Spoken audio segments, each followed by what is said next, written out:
saat ini kalau aku review kehidupan lu, keluarga lu lah. Kita sama-sama pertua. Aku di Runggun Gerak Harapan, kamu di Runggun Karawaci. Kita punya keluarga yang baik-baik, Senku. Ya. Aku punya tiga anak, satu perempuan, dua laki. Kamu juga punya 3 anak, perempuan cantik-cantik semuanya. Sekolahnya mantap. Amin. Ya, bahkan satu orang itu anak kita sedang sekolah di Perancis. Ya, betul. Luar biasa. Pertanyaanku begini. Jadi menurut lu, apa keberhasilan hidup yang paling besar yang kamu rasakan sejauh ini, Senku? Keberhasilan hidup itu ya bergantung pada Tuhan. Jadi yang paling aku rasakan ketika waktu terkena serangan jantung bulan Juni 2020 itu, di situ aku menyadari bahwa aku ini bukan apa-apa. Kita tidak bisa lagi berdiri, Senku. Untuk jongkok aja susah ketika serangan jantung itu datang. Harus telungkup. Karena sakitnya minta ampun. Nah, bernapas juga sangat susah. Iya, Senku. Jadi berarti setitik pun tidak ada tenaga milik saya sendiri dalam tubuh saya. Karena itu. Dan pada saat itu dalam keadaan menyembah, aku bilang ke Tuhan, Tuhan, aku tahu aku ini milikmu. Berilah aku kesempatan sekali lagi untuk meneruskan perjalanan hidupku. Dan bentuklah aku sesuai dengan rencanamu. Kalau selama ini aku banyak sekali melawan, banyak sekali melakukan hal yang tidak engkau suka, dan sekaranglah saatnya aku betul-betul menyerahkan diriku gitu. Pada saat itu langsung aku ingat, langsung ada perasaan batuk Matias. Langsung aku batuk dengan keras-kerasnya gitu, barulah ada rasa plong. Jadi, dan memang korban serangan jantung lah ya terbesar di dunia kalau tidak salah ya. Betul, ya. betul. Dan itu. Jadi ketika kita berdoa, itu kita mendapat jawaban sebenarnya. Pada saat itu langsung pada saat itu, terlepas daripada orang itu mengerti atau tidak, tapi sebenarnya Tuhan sudah memberikan jawabannya. Suaranya itu suara seperti suara merpati lah menurut aku ya. Yang sangat lembut dan halus, tetapi berbarengan juga dengan suara harimau atau suara hewan-hewan yang lain yang selalu merongrong suara itu sehingga hilang dia. Makanya kalau kita bergaul akrablah dengan dia baru kita dengar suaranya. Gitu ya. Itu yang kamu rasakan. Pada saat ada suara lembut itu, batuk Matias. Lalu kamu dengar juga suara seperti itu, suara harimau atau suara binatang yang lain yang menakutkan gitu. Iya, kan harusnya tadi ini suara merpati ini kalah sama suara harimau. Dan peristiwa yang seperti ini bukan kali ini terjadi. Kalau sebagai reporter kriminal yang aku jalani selama karirku, khususnya di media Indonesia, kalau di Jakarta ini kan berhubungan dengan mafia, berhubungan dengan street crime, itu jiwa kita sering sekali terancam. Aku juga sudah mengalami beberapa kali peristiwa yang selamat karena mendengar suara itu. Jadi dulu ada satu masalah yang melibatkan juga orang-orang penting di negeri ini.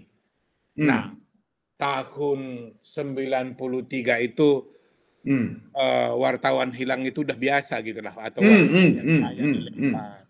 Nah, jalan dari Gondang Dia Lama yang sekarang menjadi kantor pusat Partai Nasdem ke Taman Ismail Marzuki, karena rumah saya ada di Cilitan, ngontrak di Cilitan, harus naik PL 80 kota Cilitan.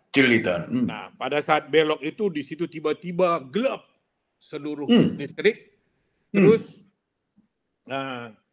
gelap gulita, tiba-tiba ada CG7, hardtop kita bilang ya, hardtop itu mendarat persis di samping saya.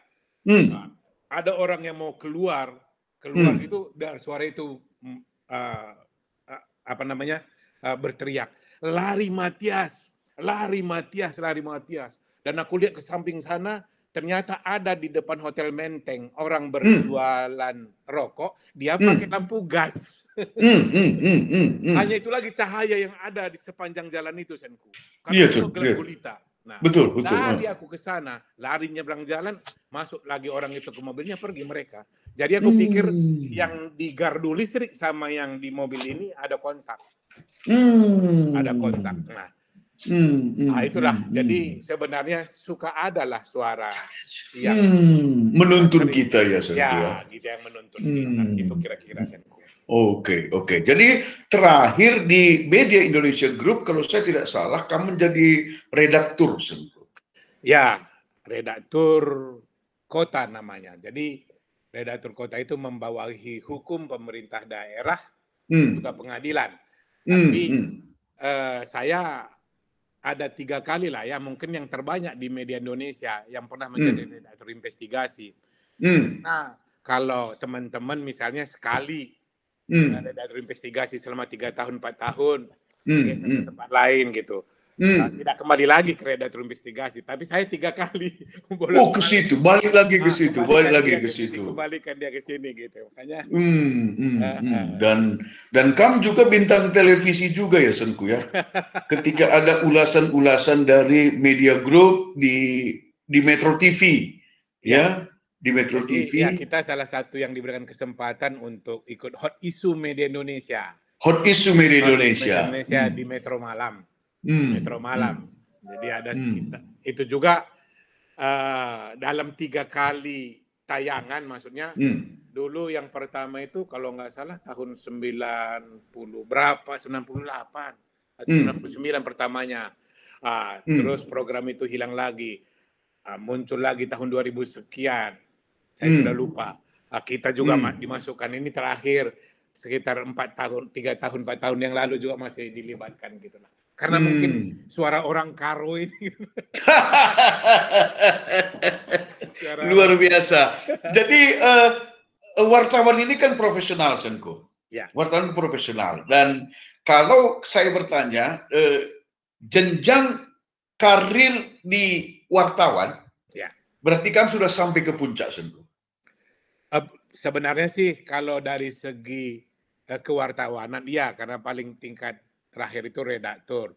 Tapi kan? untuk sudah kebijakan manajemen itu di atasnya itu masih ada lagi asisten redaktur eksekutif, redaktur eksekutif, deputi direktur pemberitaan sama direktur pemberitaan. Jadi sebenarnya kalau tadi kita masih memungkinkan sebenarnya naik, hanya sebagai profesional itulah jenjangnya paling tinggi. Itu paling tinggi bukan? Ya. Karena kalau udah di level atas yang kamu bilang tadi, itu udah keinginan manajemen lah itu bukan?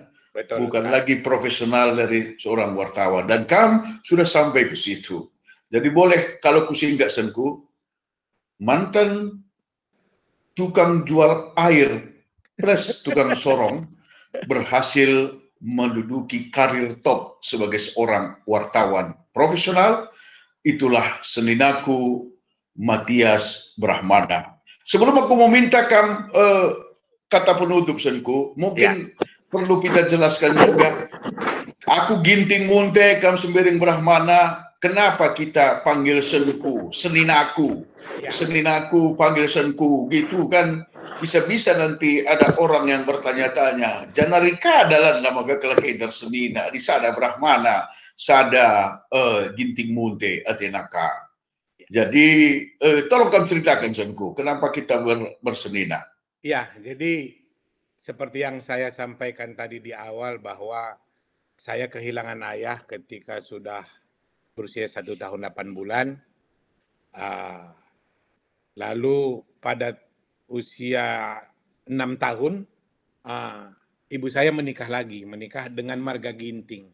Ya. Marga Ginting ini, ya kalau kita bisa katakan dia adalah orang lain yang tidak ada hubungannya dengan saya. Tapi dia ini memperlakukan saya betul-betul sebagai anaknya. Bagaimana anak kandungnya, 2 adik saya dari dia ini, betul-betul saya diperlakukan sama. Jadi karena itu dalam perjalanan hidup saya, darah saya memang Sembiring, tapi saya juga merasa bahwa saya ini Ginting. Gitu. Makanya kepada yang Ginting ini, saya anggap itu juga saya, sembuya saya. Iya, Senku. Gitu, Senku. Bujur Senko. Jadi aku minta Kam untuk, karena aku lihat, aku sampai meneteskan air mata Senko ketika kamu tadi menceritakan itu. Karena ya kita dekat selama ini, tetapi kalau kamu tidak cerita seperti ini, aku juga tidak akan memahami detail pengalaman itu seperti itu. Dan aku lihat dan aku amini, dan itu sering kita diskusikan juga, bahwa Tuhan itu memang sekali dia menunjukkan kasih sayang kepada kita, maka dia akan konsisten akan menunjukkan kasih sayangnya itu kepada kita. Seperti kamu ceritakan tadi juga, ada berkali-kali di suara itu menuntun kamu sehingga itu menyelamatkan kamu. Meskipun itu halus sekali suara itu dan ditimpali oleh suara-suara yang menakutkan dan mengerikan. Jadi Tuhan itu tidak gagal dalam menolong kita. Nah, oleh sebab itu saya ingin Senku, untuk anak-anak sekolah, apa itu pesanku? Yang mungkin juga punya pengalaman. Dan yang kedua nanti, untuk para mamre. Untuk para mamre GBKP ini, apa pesanku? Dan aku minta kamu kepada anak sekolah dulu lah, Senku. Kepada anak-anak muda, anak-anak sekolah yang mungkin juga merasakan kesulitan yang sama seperti kita, seperti aku, seperti kamu gitu, Senku ya. Dan juga untuk para mamre kita yang menjadi orang tua yang begitu baik. Dan ketika kemarin itu aku bercakap-cakap dengan anak kita Ine yang di Perancis itu, saya dari percakapan itu saya menangkap satu kesan bahwa dia itu sangat hormat dan sayang sama Kamsunku. Ini pasti karena dia juga merasakan kasih sayang yang begitu hebat, yang begitu sempurna yang kamu berikan kepada dia. Makanya cocok sekali kulihat ini kamu berbicara kepada anak-anak sekolah kita, siapapun dia di seluruh Indonesia ini, dan juga untuk mamre, untuk kaum bapak, supaya the fatherlessness yang selama ini hilang dari kebanyakan kita, yaitu simbol ayah yang menjadi penuntun dan pembina rohani bagi anak-anak kita, ternyata kamu sangat sempurna di situ, Senko. Itu makanya aku minta pertama untuk anak sekolah, lalu kamu lanjutkan nanti untuk mamre kita, Senko. Silakan. Ya, terutama kepada anak-anakku semua ya. Orang Karo itu kalau diumpamakan tumbuh-tumbuhan, aku tidak terlalu suka dengan rih, ilalang. Tidak suka. Tapi orang Karo itu seperti ilalang. Ilalang dicabut dengan begitu keras pun akarnya tetap ada. Akarnya tetap ada dan dia bertahan. Nah, jadi orang Karo itu memiliki kekuatan dalam dirinya untuk bertahan dalam situasi apapun. Dan perhatikan, orang Karo yang sukses sekarang ini adalah betul-betul orang Karo yang sudah teruji. Karena dia mendapatkan itu single factor, umumnya single factor gitu. Bagaimana orang Karo yang semakin hebat di masa datang, itu bisa kita rasakan bila kita nanti bisa kompak. Sebab saya perhatikan saat ini, orang Karo ini masih sulit untuk menyatu. Itu kelemahan kita. Tapi sudah saatnya lah. Sudah saatnya kita ini bersatu. Siapa di atas dukung. Misalnya sekarang kita misalkan, impal kita Arya Sinulinga. Jangan kita manfaatkan posisinya. Tetapi mari, apa yang kita bisa perbuat supaya Arya Sinulinga itu lebih tinggi lagi dari yang sekarang. Sampai ke puncak dia dulu. Jangan dengan posisinya sekarang kita justru gerogoti, membuat dia akan terjatuh begitu. Jadi anak-anakku sekalian, pintu akan selalu terbuka bagi orang yang mau mencoba. Amin. Kalau kita tidak mencoba, itu akan mendatangkan alasan-alasan. Aku tidak bisa. Aku tidak bisa itu karena tidak mencoba. Jadi mencobalah. Mencobalah. Supaya setelah kita coba, kita akan tahu apa yang akan kita lakukan kemudian. Itu yang saya rasakan dalam perjalanan hidup saya. Mencoba. risiko yang saya alami ternyata tidak melebihi dari kemampuan saya. Ketika saya kelaparan selama seminggu pun ternyata itu tidak membuat saya kesakitan. Dan karena rasa kelaparan itu membuat tempe sepotong pun rasanya nikmat seperti bistik Senku. Kalau saya tidak menderita dulu, saya tidak merasakan kenikmatan makanan. Kalau dari kecil saya dikasih bistik, ayam, macam-macam semua masakan-masakan asing semuanya. Jadi sekarang kan nggak ada lagi nikmatnya makanan itu ya, karena udah semua dirasakan. Iya betul. Makanya itulah anugerah menurut saya. Jadi anak-anakku sekalian, di bahu kalian kami sekarang letakkan estafet kebanggaan orang Karo. Karena apa? Karena dilihat dari sekarang ini kita belumlah terlalu maju untuk secara nasional. Belum maju. Jadi di bahu kalian kami titipkan bendera untuk membawa nama orang Karo.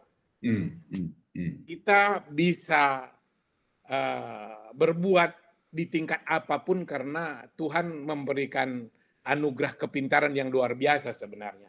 Itu. Amin. Itu untuk anak-anak sekolah sekarang, Senku. Nah, sekarang untuk Mamre, Senku. Untuk Mamre kita untuk Mamre, saya sebagai Mamre berpikir bahwa kesempatan bagi anak-anak ini untuk meningkatkan kemampuannya harus didukung.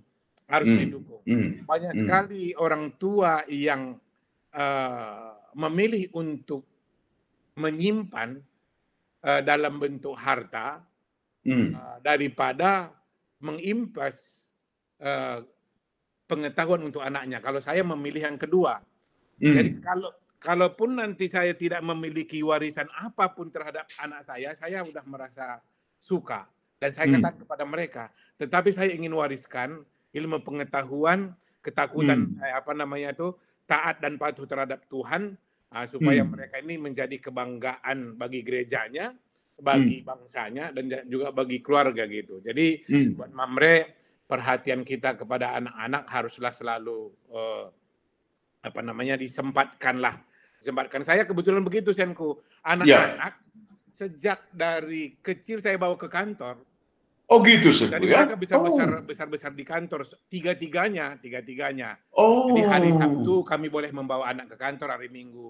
Jadi kalau mereka ngantuk, mereka tidur di bawah meja saya. Tapi pengalaman dia melihat suasana kantor itu menumbuhkan semangatnya untuk juga menjadi seorang profesional gitu. Betul sekali. Oke, wah luar biasa pesan-pesanku, luar biasa pengalaman hidup lu dan juga perjumpaan lu dengan Tuhan, sehingga itu yang kami yakini selalu yang ada di dalam hidup lu. Bujur melala, mama biring, mama giting, selinaku, sila menggogol, bujur melala, Jojoa kita gerina. Sampai jumpa, Senku. Oke, Senku. Sampai jumpa, Senku.